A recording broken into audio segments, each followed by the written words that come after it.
A third Russian airfield was on fire on Tuesday from a drone strike. Russian media released footage of what they said was the aftermath of the alleged attack on the Kursk region airfield. The governor said an oil storage tank there had been set ablaze, but there were no casualties. It comes a day after Ukraine demonstrated an apparent new ability to penetrate hundreds of miles deep into Russian airspace with attacks on 2 Russia air bases. And on Tuesday prompted Britain's defense ministry to say if Russia assesses the incidents were deliberate, it will probably consider them as some of the most strategically significant failures of force protection since its invasion of Ukraine.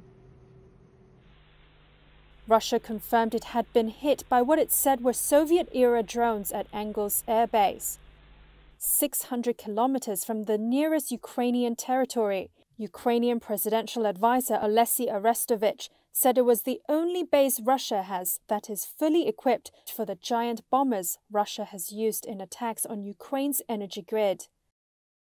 And in Ryazan, just a few hours' drive from Moscow. Kiev did not directly claim responsibility for the strikes. It never does with attacks inside Russia, but celebrated them. The New York Times, citing a senior Ukrainian official, said the drones involved in Monday's attacks were launched from Ukrainian territory, and at least one of the strikes was made in the help of special forces close to the base. Russian commentators said on social media that if Ukraine could strike that far inside Russia, it might also be able to hit Moscow. Russia responded to Monday's attacks with missile strikes across Ukraine, destroying homes and knocking out power. Kremlin spokesperson Dmitry Peskov said on Tuesday that it can agree with the United States about the need for lasting peace in Ukraine, but played down the prospect of negotiations until it achieves the goals of its special military operation.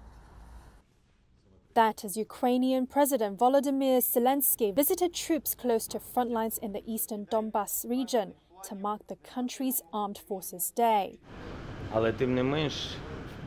I know that our troops, especially in the east, are the strongest because it is the most difficult situation in the east.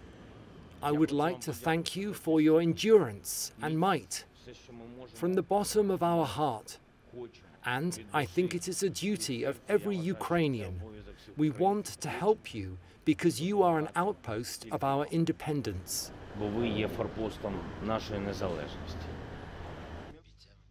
Zelensky also recorded a separate video in which he appeared to be speaking from Sloviansk, near the besieged city of Bakhmut.